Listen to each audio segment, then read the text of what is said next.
My name is Ryan Sims, Mm-hmm. and I was born in the Sands Projects in the north end of Hartford. I lived there with my twin, my father, and my mother.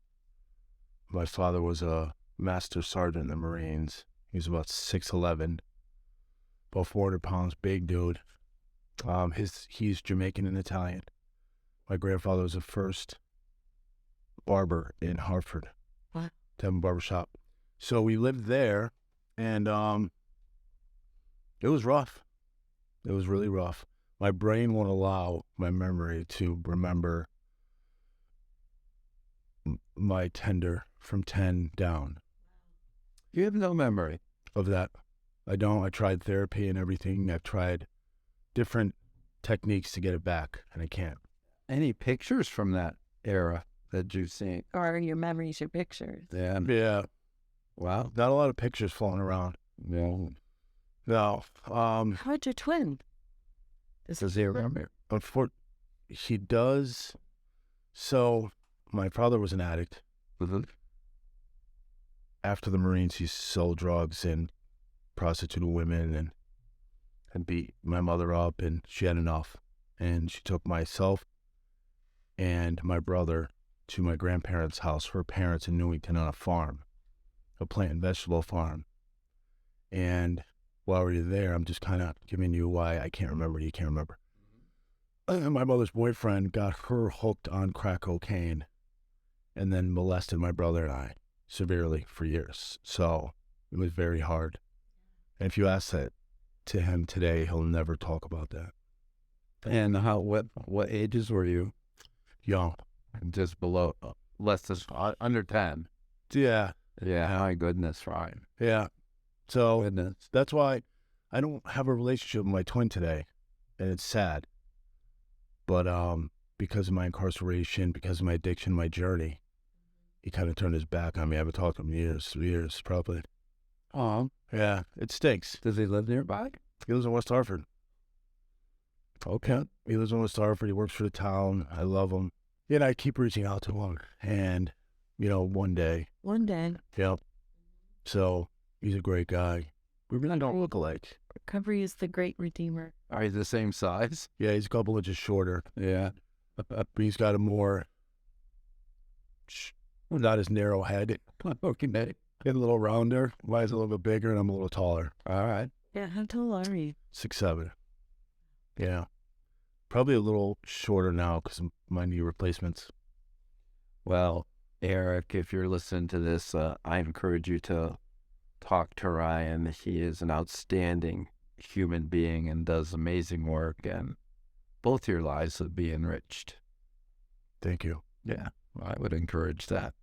After that happened with the ex-boyfriend, my mom's boyfriend and stuff like that, I didn't know how to deal with anything. I didn't know if I was black, white, Chinese, purple, if I was gay. I didn't know what I was.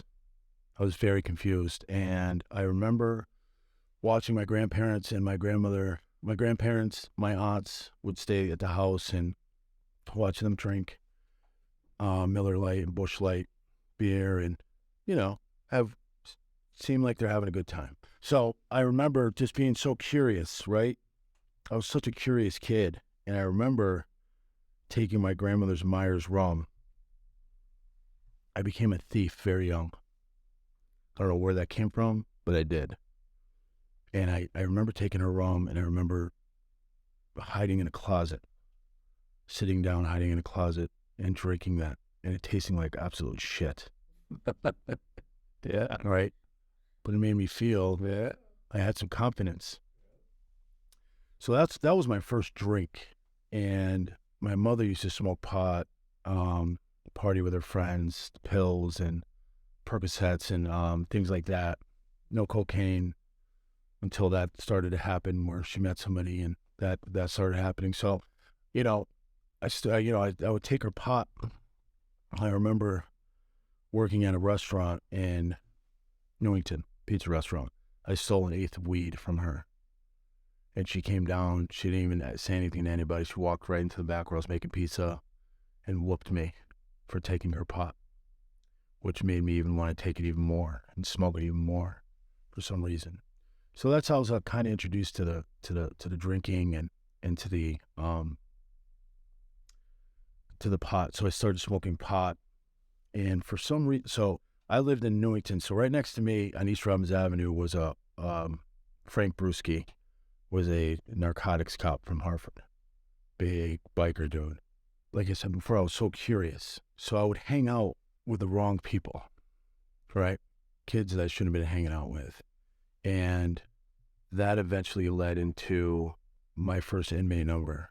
My inmate number the first year that I got that in 1995. I fought my brother in the kitchen because I was intoxicated, and we got arrested for a domestic. And 16, 17, I did 90 days in prison at 16.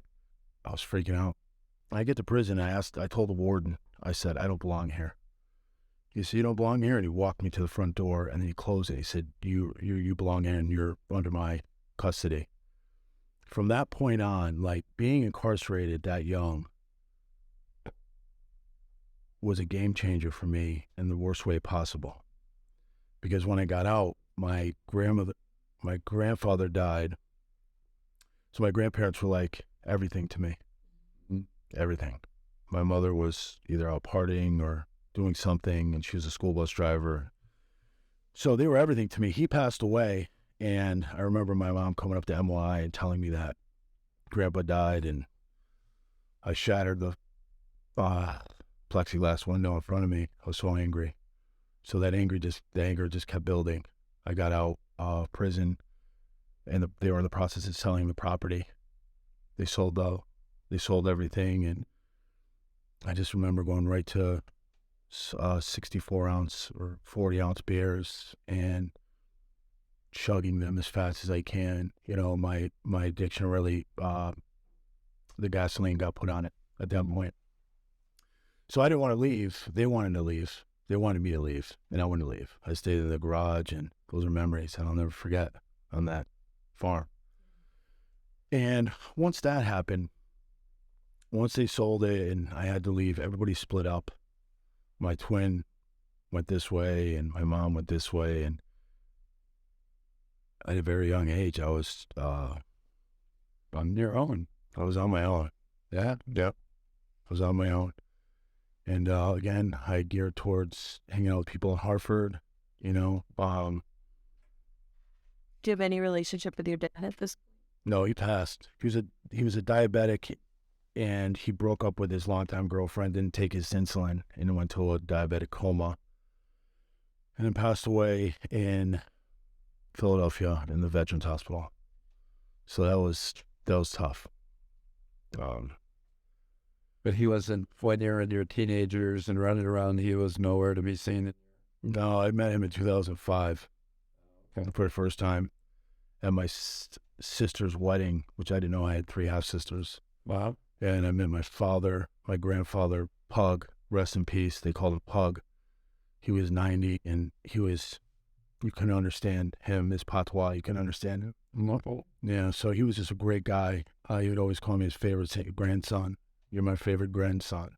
Oh. He would drink Ray and F all day long, and God bless him. So when you were running around, like, what were you like as a person? How would you describe yourself?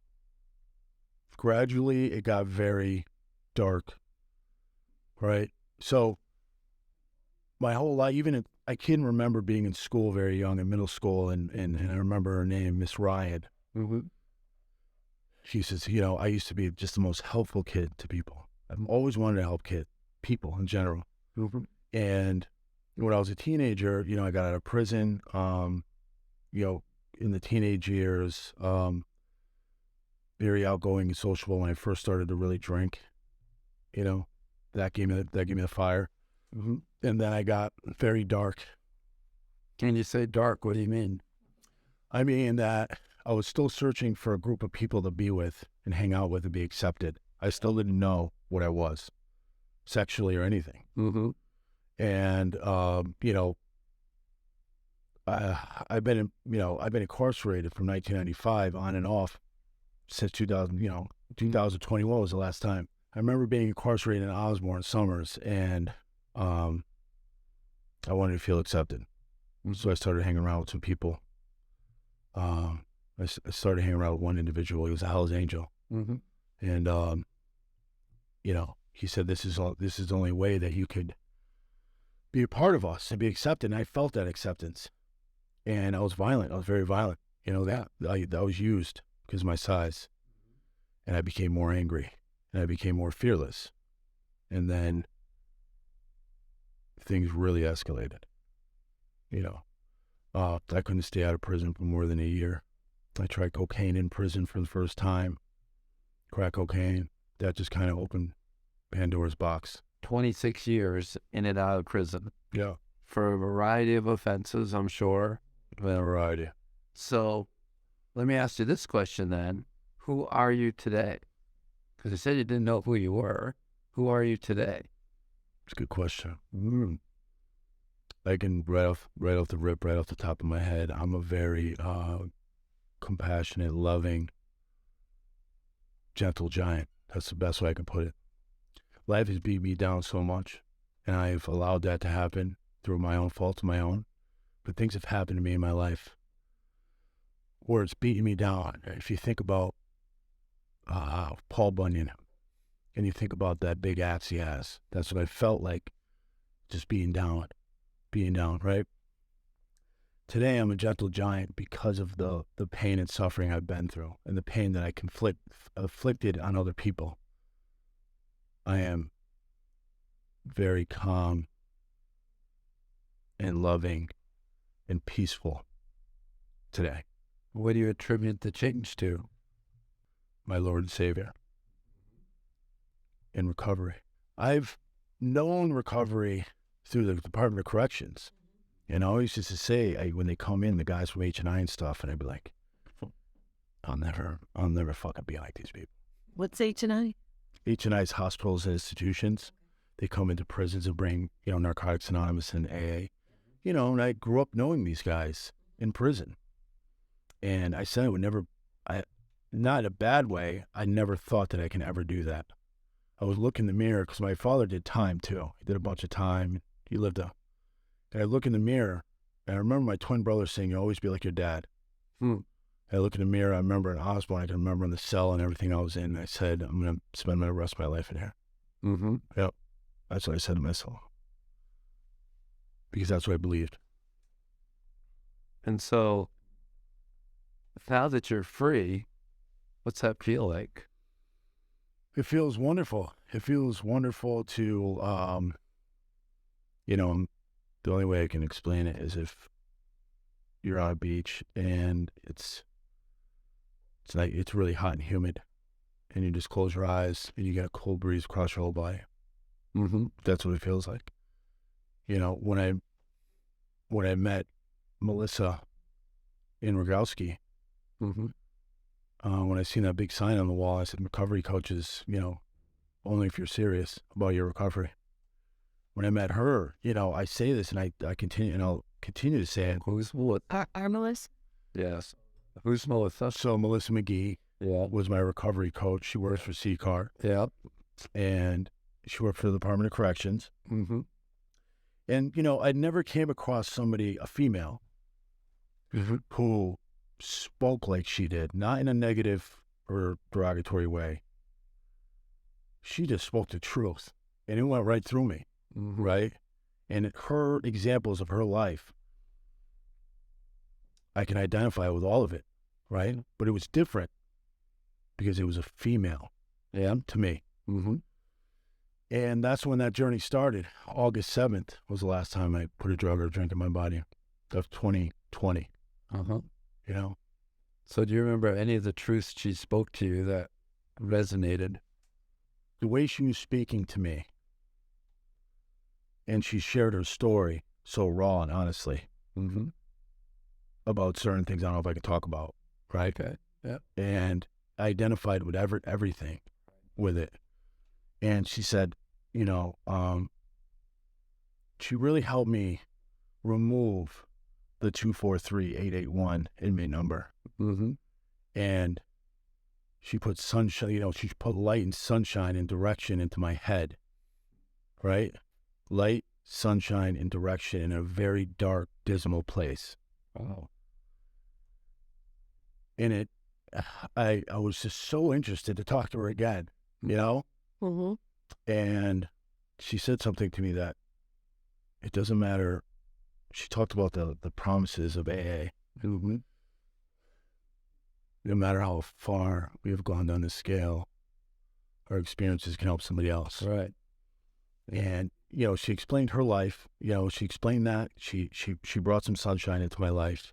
She talked about CCAR, well, how it's changed her life. And she was so graphic in sharing with me, but so honest and vulnerable saying it, that I immediately was attracted to that.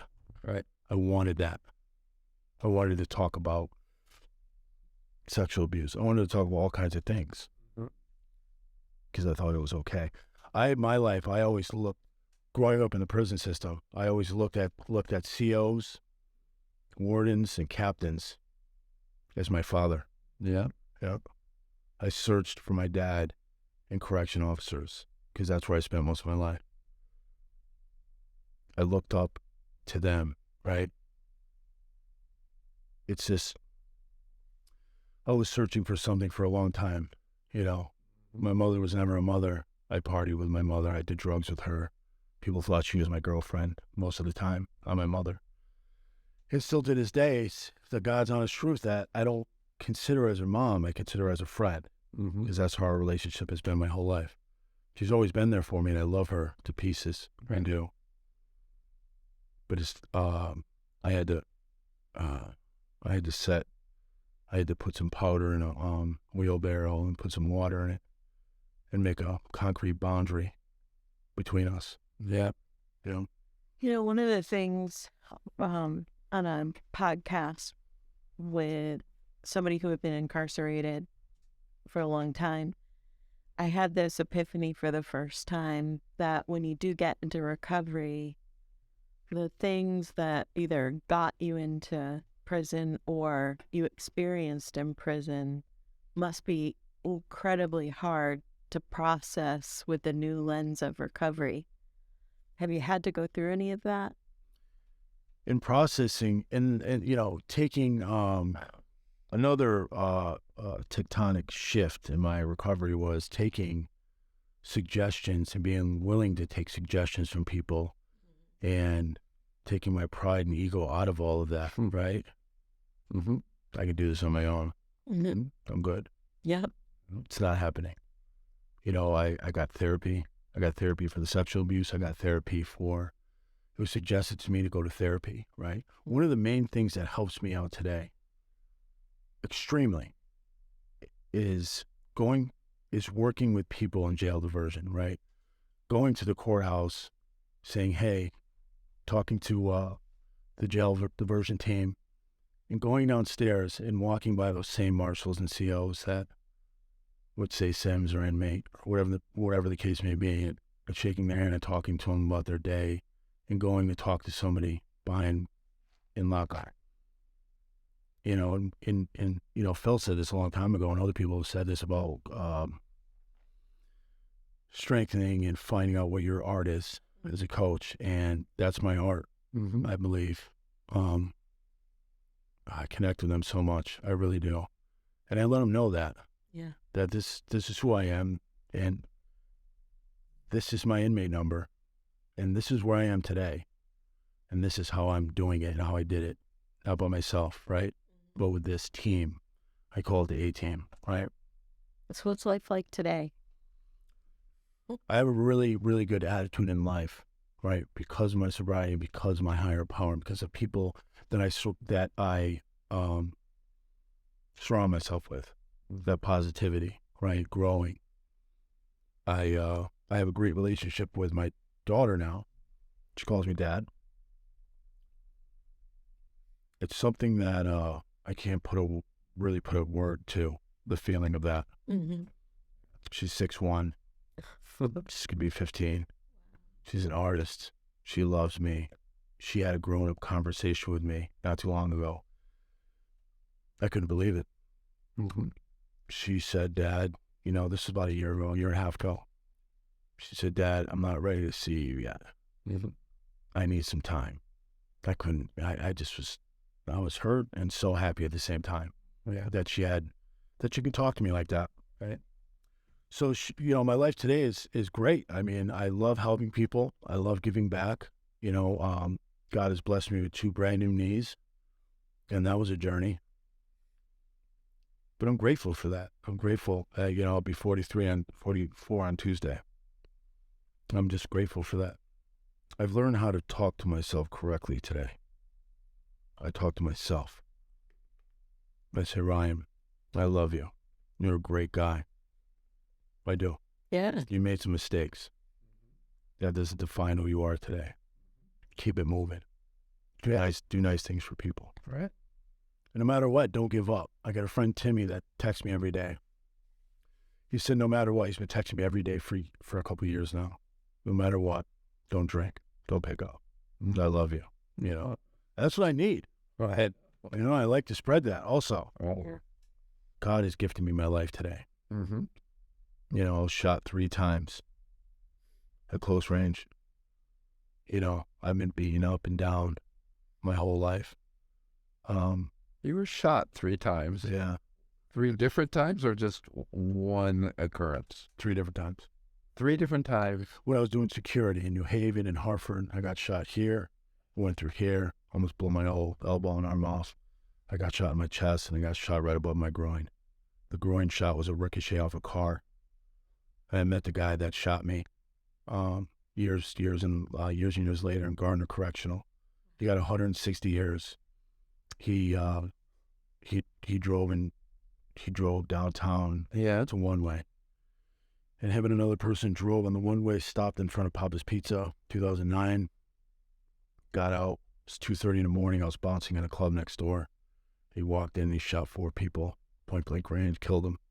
Obviously, walked in there, they owed him money, I guess. He was dusting on PCP. He was smoking PCP. Shot them, came out, and then shot down the sidewalk. Just lit up down the sidewalk, and it hit me. So you're never shot when you were committing a crime. It was when you were there protecting others from... Yeah. Wow. Really? Yeah, I got shot in New Haven. It was called the Lazy Lizard. And I needed the money. It was a big party with a bunch of people, and they all had guns, and they were all smoking PCP and drinking Hennessy. Everybody went out to the street. Something popped off. And boom, boom, boom. Yeah. It hit you in the chest. Yeah. And you lived. I lived. It hit me above the groin, and I lived. It hit me in the arm, and I lived. Been stabbed multiple times. Yeah. People never want to try to fight me. They would try to kill me with a gun or something so big, and at the time, violent. Yeah. Yep. Well. It's hard. So it's hard to picture you violent and angry and mad and not laughing and not smiling. It's hard for me to picture that. It's hard for me to picture it too. Yeah. I have a picture on my phone. Yeah. Of that I put together. The annual report with me speaking at the Capitol. Yeah. And a picture of me when I was a Hell's Angel in prison. Yeah. An inmate picture. So you became a Hell's Angel. So you were actually motorcycle, all that, typical like Hell's Angel. Yeah. Guy. Yeah. Wow. Again, I was lost. No, I know. I find some people that would, and then they were supported. They were giving me the heroin, the cocaine, the girls, everything, and they used me as enforcer. And they would just tell me to go somewhere. I'd hurt that person, and I can't imagine it either. Buck. So one of the things you said when we were joking about... There ought to be sorry. I was just thinking about a movie about Life of Brian. See what I did there? Oh, never. Not everybody will. Not everybody will. You've often donated back your time and provided barber services to men coming in the recovery community centers who are going out for jobs. And I just think about, that part of Ryan's life was to lay hands on folks, to harm them. And now in recovery, you're laying hands on folks to help position them for their best to go out and find a dream job. Yes. Pretty Yeah. remarkable. It is pretty remarkable. Thank you. And I give all the credit, and I say it again, to my God, who has softened me, my heart. And I enjoy doing that. And I'll do it until I can't do it anymore. Yeah. I learned that in 1995. I learned how to cut hair in prison. And that's what kept me going. Oh, so it wasn't even the connection with your grandfather who was a barber. Never met him. It just runs in the blood. Runs in the blood. Yeah. So how tall are you? I'm 6'7". And you're big, but you said that even when you were little, I mean, you're big and strong. How do you think that affected your life, being so big? It affected it extremely. In a positive way or a negative way? A negative way. So most people dream of being big, tall, strong, powerful. I dream of being with someone big, tall. No, I'm just kidding. So that was all. It was more of like a curse than a blessing. It was hard for you to carry that. It's very hard because when I was younger, I was on. I had ADHD in school. I was on medication for that, and it would hurt my stomach. And I remember just bending down at school, and I'd get sent home a lot. And I had growth spurts that would stretch my Achilles tendons and stretch my whole body. So I had to go home a lot. Yeah. And my kid is actually, my daughter's going through that now. Mm-hmm. And it just, I always looked older than I was. You know, I can buy liquor and stuff for, people that are younger. I always looked older than I was. And then, like, the reason for all these, I thought I was somebody else, right? I thought I was somebody else. I thought it was Just a tattoo. Just a big, bad dude. And I was not, to say the least. I was not. Because you thought, part of it because you were big, powerful, tall, imposing, that's the way you thought you ought to be.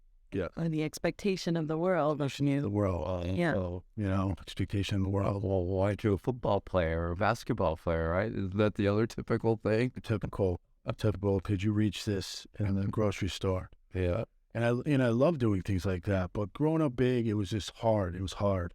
I got skipped from 7th grade to 9th grade. They skipped me a whole grade in high school because I was big and I would get along with high school kids better. And that destroyed my education, everything. I'm in high school and I'm acting out. I'm angry. I don't know what's going on. My mom's smoking crack. My grandparents are not here anymore. I was just angry. Mm-hmm. And I would utilize violence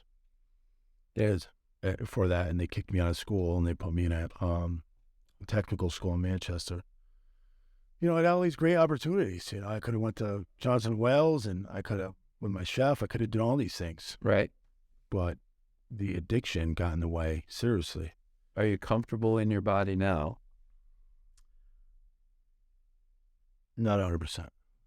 Fair. Yeah. That's fair. You had a nickname that I was calling you that nickname, and you were like, please don't call me that. Yeah. I was like, I appreciated your courage for coming up and being confident enough not to do that. And I was like, okay, that wasn't a big deal to me. Yeah, and I'm glad that you did. I appreciate that also, because that's a dead name. Yeah. That's over. Big Show is over. Mm-hmm. They called me that since I was a kid. Right. COs, wardens, anybody, parole officers. Yeah. Big Show. Big Show, Big Show. And I see a lot of guys today, being that. Yeah, being such a big guy, there's not another one of me, right? There is, but he doesn't look like me that much. He does, but he doesn't. I recognize a lot of people. They recognize me. So I see a lot of guys coming to the centers, just coming home, and they can't really recognize me. They can, but and they're just, it's such a lovely feeling that to see them in tans coming to see me, or seeing them just coming home and just being able to talk to them and shed some light on how things can change, and anybody can change at any point in their life. 80 years old, I just really intrigued and fascinated and appreciate your vulnerability and sharing the difficulties of being a large man in the world and not how the world perceives you. Sometimes I really wish I wasn't. Do you? No. I think I've wrestled with that. Now that we talk about it, I was never comfortable being tall. But there was also a part of me that like the ego side was like, I'm taller than everybody else. It was always this little strained, but you definitely stood out. I stood out at 6'4". I can't imagine being 6'7". Yeah. And yeah, Big guy. yeah, I was skinny in high school too. I was skinnier. yeah. I was like 180, 190. Yeah. And I was just really, I stuck my nose in places I never should have, man. And I've been in places, I've lived so many different lives, man. I really have. All right. Yeah. And, I get embarrassed sometimes, shy, coy, when people are like, holy, what do you play for? Right. The Giants or, Yeah. and then I reel it back and I talk to myself in the car, or I reel it back and say, this is how God made me for For a reason. a reason. Right. Right. It's the reason. What's the reason? Yeah. I'm such a big guy, but I'm very timid, very laid back. Mm-hmm.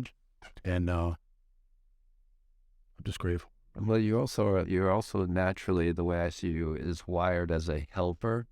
And I do think there is a part of you that's a protector in some ways.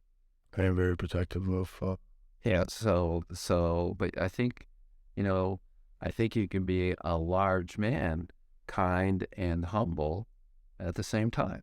absolutely. I think those things actually are very, they're very appealing, attracting in a way. Like, I don't want to go to the basketball analogy, but I look at like Shaquille O'Neal, who is like 7'1" in a month, but he's funny, firm, and he's kind. It's kind of, He's got a great sense of humor.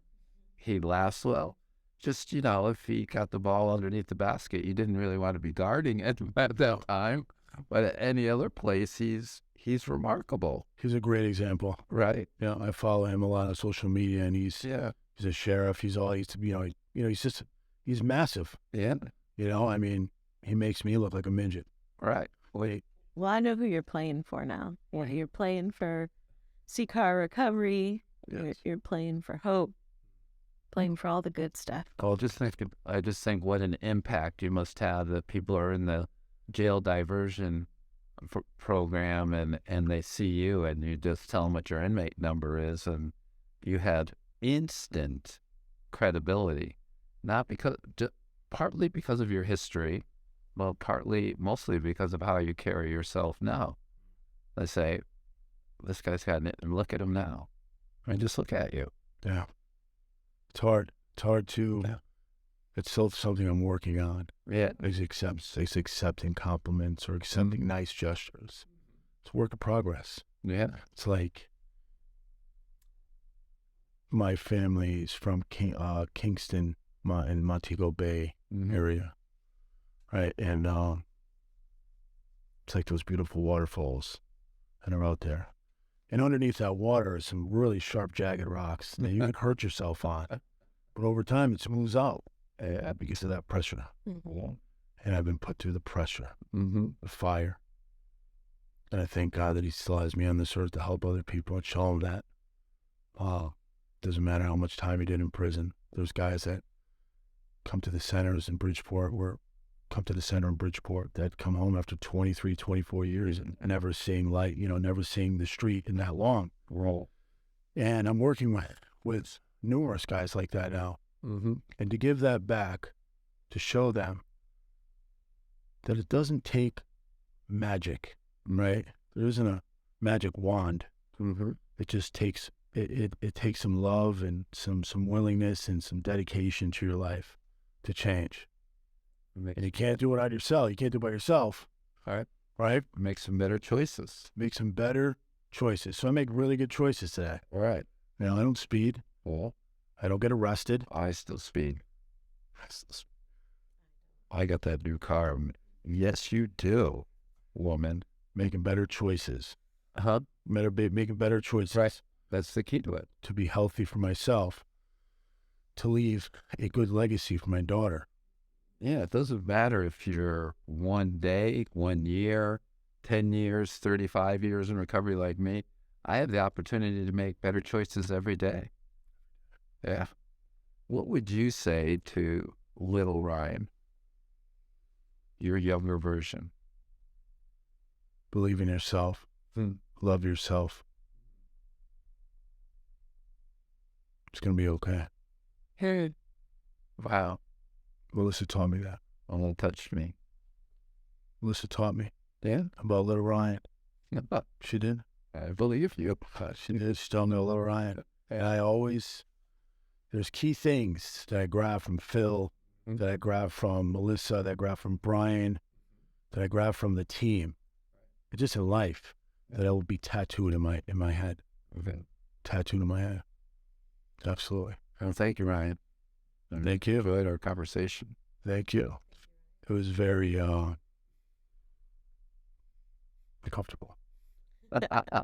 Good. Feels good. It was very comfortable. Maybe I didn't do my job well enough. I didn't make you uncomfortable enough.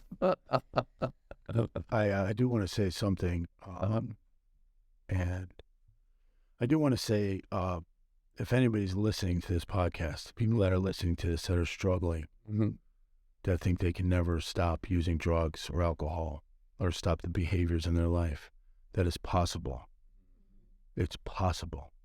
And I'll say it again, it's possible. Right. From a person that's sitting right here talking to you. It's possible Well said. to change. Yeah. Thanks.